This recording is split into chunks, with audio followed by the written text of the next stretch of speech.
Warning: this content may be hazardous to your opinion. Viewer discretion is advised. Hey guys, and welcome to the first Toxic Talkshow. I'm CharlesCharlieCharles, and I'm joined by my co-host Wesley. Say hello, Wesley. Hey guys, Wesley. I am the legal representative for exactly one half of the YouTube group Toxisoris. Today, on the first episode of the show, we're going to be discussing Anthem. It was requested of us that we discuss the games that we're looking forward to this year, so I'm bringing Anthem to the table. I'm looking forward to it, but I'm very skeptical from what I've seen. Up until I started looking into the promotional material that they've put out themselves, I was really hyped for it, and now I'm really fucking skeptical. I hadn't heard about it till Charlie had mentioned it, and that's when I started looking it up, and I have some skepticisms as well. They start off by showing this very beautifully rendered not even landscape, it's a close-up of the ground pretty much. And in walks an AT-AT straight out of Star Wars. Like, what? You guys realise that you've completely ripped that off, right? See, like, not even close. That. It's not even close to subtle. It's basically exactly the same.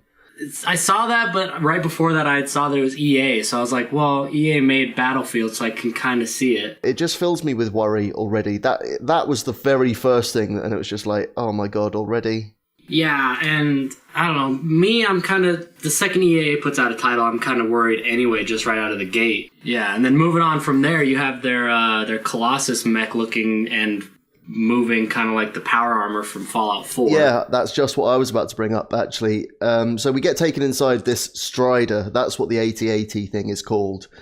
And we get this brief little cutscene where our first-person view of, I assume, our character is interacting with, like, I think it's 3 members of crew very briefly. And then we get a little introduction to, this is your Javelin, because that's what the mech / power armor, whatever, are called. And you can customize it, blah, blah, blah. And then the character that we're seeing through the perspective of climbs in, and it's like, I've seen this somewhere. I recognize that. And it's like, oh yeah, power armor from Fallout 4. So that looks, again, ripped off. Like, not even attempting to be subtle with it. It just looks blatantly ripped off. Well, seeing in the maps, the second they open up the maps right after that part, even the maps look like Destiny assets to me. Yep. At least. I agree. And it's all very... It looks like they've just taken those games and thrown them into a blender and just pulled out the completely unorganic mixture of them. Do you know what I mean? Yeah, and maybe when it comes out, we'll see that it's kind of inspired by that, but at this point, it just looks like it's ripped off, but... Yeah, I mean, I'd like to hope that it's an inspired by, but it's looking to be a blatant copycat from what I've seen so far. The next thing that I noticed was when they introduced the third Javelin type, which is called Storm. And I wonder if you thought the same when you saw this, Wesley. It reminds me an awful lot of Storm from the X-Men. Yeah, I can see that. It's like, it's not even a subtle reference. The movement is the same if you compare it to the way that Storm sort of hovers in the X-Men, well, even down to the posture. Your X-Men comparison is actually really good because I don't know if you noticed at the beginning, but they called the main mech that the person you're watching playing is the Colossus. Oh, that's another point. I hadn't thought of that. Because Colossus to me is now such a general term that it didn't even cross my mind that that was also an X-Men character. But that's another very good point. Yeah, I'm a comic book nerd, so I can bring that to the table. If I remember right, it was wearing like a longer cloak type thing, kind of like Storm's dress and cape. Yeah, ish. It's just the actual design and the lack of self-awareness in some respects that sort of got my back up. Yeah, they just seem to be pulling stuff from everywhere, it looks like, because... Yeah. The first 3 are games, and so that kind of makes sense, but now they're just pulling from X-Men, and who knows what else they pull through with the actual game. The next thing that I wanted to bring up was the combo system. Because although you get some better examples of it working in action towards the end of the gameplay demo, the example that they used the very first time just feels completely out of place, and like it it does the combo system a disservice, because when that happened, I watched the health bars of the enemies, right? Yeah. And the way they set it up is the storm calls down a lightning bolt, and then the Colossus of the character that we're spectating uses their railgun, and it supposedly does massive combo damage. But the problem that I have with that example is that if you watch the health bars of the enemies, the lightning strike takes out 80% of their health immediately. Like, without any combo, 80% of the health of those enemies is gone. So the combo is irrelevant, as is the massive extra damage, because a single hit is going to probably kill them anyway with a high-powered weapon. So the combo doesn't matter. Yeah, it probably would have been more useful to use it on that boss that they were fighting or something, which even then, we'll get to that. Yeah. But the combos seemed a bit unnecessary. Maybe it's just because of that specific example, but... They do bring up better examples in the future. Again, if you watch the health, it doesn't seem to be particularly great examples, but a better time to introduce it might have been during the fighting section when they're showing the first proper challenge of the game, when they've got that frost grenade and they go for the shatter combo. Yeah, seeing combos in a shooting game kind of feel off to me anyway. Like, usually I see a combo in, like, Street Fighter. When I'm shooting stuff, I don't really think about combos. I just think about getting their health down with the gun. In a lot of ways, it's coming across to me now that I think about it, a lot like the combos between different types of elements in Borderlands 2. Oh, yeah. I didn't think about that one. If you think about how you used to slag an enemy and then you'd hit them for more damage, or hit an armored enemy with corrosive and then you'd hit them for more damage, it feels like an expansion on that sort of system as opposed to anything directly new. I'm not trying to shit all over the game here, because I am still looking forward to it, but I'm just pointing out things that I'm worried about. Like, the gameplay demo that they put out doesn't show the game in as good of a light as I think it's actually been received in. I think people are massively overhyping themselves for this, and I think it could be a disappointment. So the next thing that I have on the list is that the gameplay trailer just makes the world look empty. If you actually look at how much of the gameplay trailer shows actual action and things happening, it isn't much. Yeah, it definitely does look pretty, but I do see what you mean by the emptiness of it. Like, it's all well and good saying, yeah, you've got this jetpack sort of system and you can fly through waterfalls to cool off your jets, and you can go from flying to on the ground and flying to underwater and all of these different combinations. But it doesn't matter if we don't want to. You know what I mean? It's got the same problem. It seems to me that it's going to have the same problem that Destiny has. Yeah, Destiny, you just sort of float around the world on your sparrows. Yeah, so you've got the sparrows to cut down on those large distances. But the jet system in this doesn't actually look like it's that fast. It's like, yeah, you've got complete mobility in any direction you could want, but it still looks arduous and slow. Yeah, and that was one of the points I had down, was that when they first get into the cave and they're walking instead of flying, yep, the walking seems really slow and clunky. Like, there's no point in having it anyway. I do think I get what they were going for, because I like that it seems slower when you're on foot, because it gives the javelins that sort of weight. One thing that I really do like that they show off in the gameplay demo is that the sound design seems to be fucking beautiful.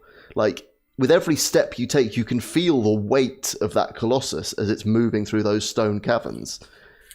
But I do agree that it looks like this game is going to be a lot more running around looking for encounters than it's going to be fighting off aliens or whatever it is we're fighting. Yeah, see, and that's why the slow walking just kind of seems worrisome to me. Well, I think the big thing with this game is that they don't want you to walk if you can avoid it. They want you to utilize the jets. Otherwise, they wouldn't have it so that you could fly through waterfalls to instantly cool them. Yeah, see, and I see that, but the overheating of the jets kind of makes it feel like they don't want that to be the only thing you do, if that makes any sense.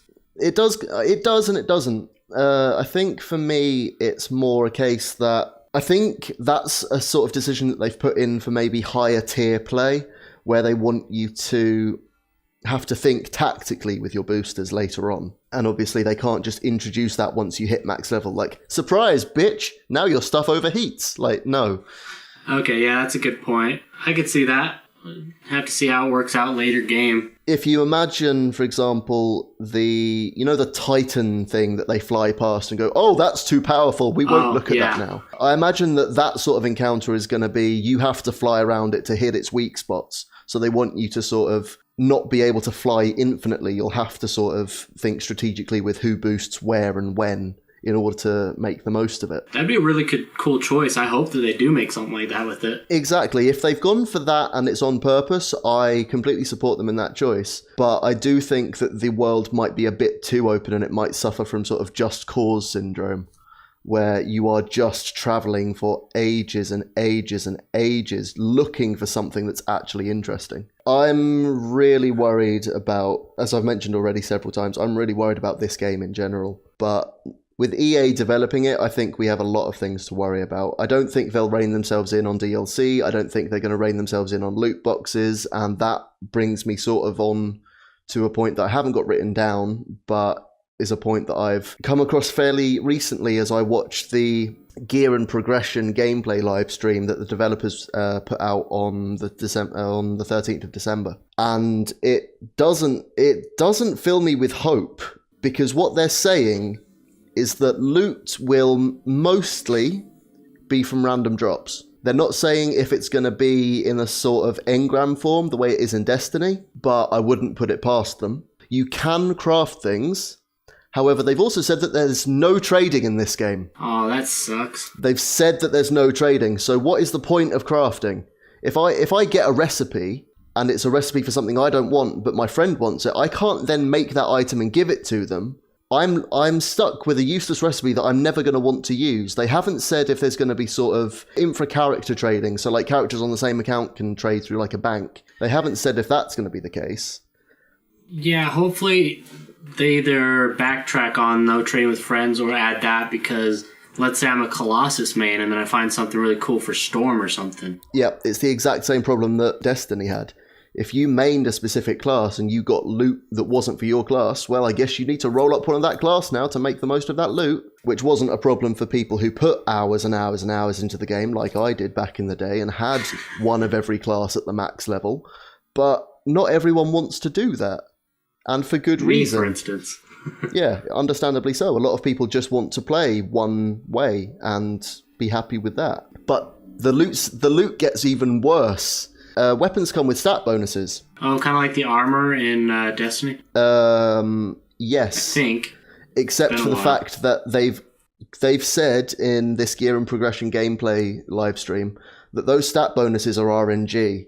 And that's not even limited to lower tier weapons. Even legendaries have RNG stat bonuses on them. Oh boy. So gotta get some grinding in then if you want to be any good at this. Yeah, it's going to be grind central. And couple that with the fact that you can't trade. So if you pick up a legendary that has stats that your friend wants and he gets one with stats that you want, you can't swap. Yeah, I sincerely hope they at least fix that problem if they're going to move forward. Definitely hope that they go back on their no trading, because that will be a problem. Like, even just make it so that only friends can trade, or even maybe if the person that you're adventuring with, you can trade with them because they were on the adventure with you, and just go, oh, you got a gun that I want, I got a gun that you want from the same enemy, let's just swap them round. I hope that they'll give us something, because otherwise this seems like a very counterintuitive system. Yeah, because the whole point is that you're supposed to have friends, you're supposed to be in a group, and you're supposed to adventure together. And it kind of ruins the camaraderie if I can't give you something that you needed while we're adventuring. Yeah, I completely agree. The last thing that I've noticed is that they've confirmed there are 6 difficulties. And it seems like 3 of these are very much standard difficulties and 3 of them are endgame difficulties. These are what are going to be in the game at launch. So they've said, I can't remember what the difficulties are called, but there's 3 lower tier ones. But I remember that 3 endgame ones are like Grandmaster 1, 2, 3. So I'm gonna expect that they're quite similar to Diablo's Torment modes. Okay. I haven't got a lot to say on them, but I mean, it shows that there's potential for replay. Not necessarily replay. I'm thinking more grinding the same levels. I'm thinking that they're going to make you play the same levels over and over again on progressively harder difficulties to try and squeeze as much content out of as little content as possible is a possibility. I hated that on Destiny, doing the same mission 20 times in a row. And the worst thing is that they've said that these are the difficulties at launch, which means they could potentially just go, yeah, new expansion, here's 2 more difficulty levels to play the same stuff on to get better loot. But who cares? We've done it all before. It's $50. Yeah. That's the end of my notes. So what would you like to add, Wesley, as I know you've got a lot more notes than I do? We've pretty much gone through the bulk of my notes. I was wanting to mention how cool I thought that the jet's overheating and you can use waterfalls to cool them off, but it might be too gimmicky and they might play on that a little too much, but we'll have to see how that pans out. At the same time, I think you're leading to something good there. I/we have spent the majority of this podcast shitting on the game. I don't think it's going to be a bad game. I don't. I just think that what we've seen is worrisome, and there are good parts to it. Like, as I've said, I like the graphics, I like the sound design. Yeah, really pretty.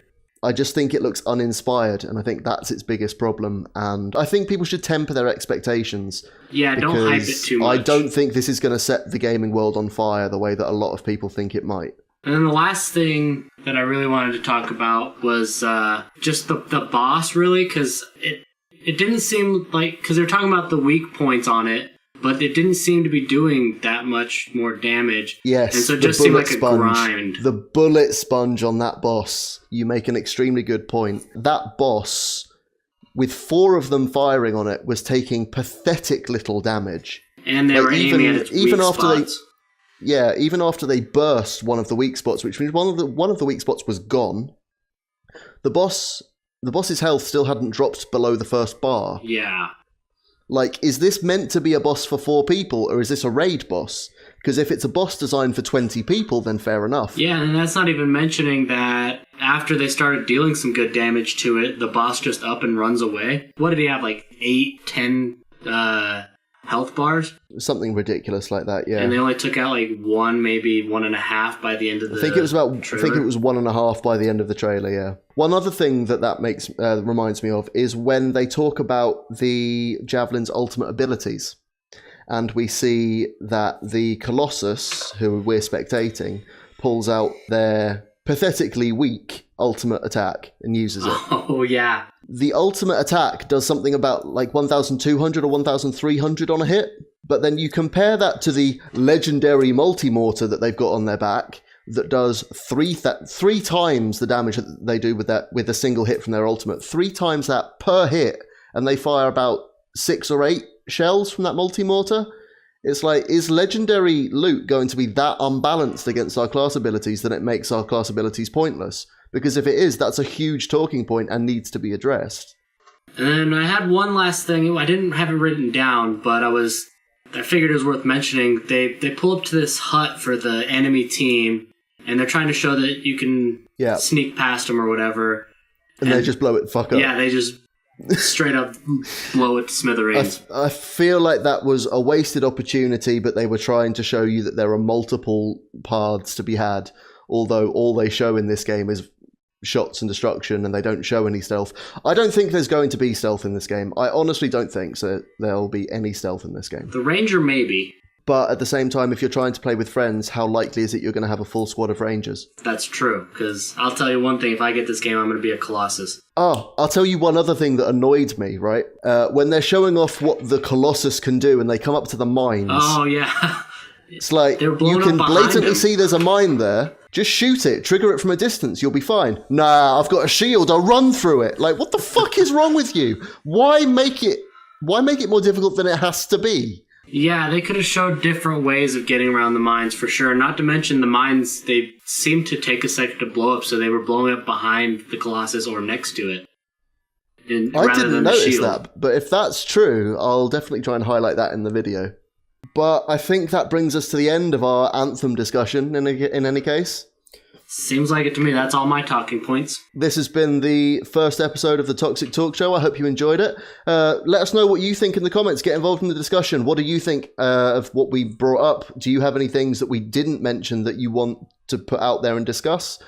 Are you still excited for Anthem? Do you think it's going to be a disappointment, or do you think that we are full of shit? You guys plan on picking it up? Yeah. Are you still going to buy Anthem if we're right? But yeah, until next time, this has been the Toxic Talk Show. I've been Charles.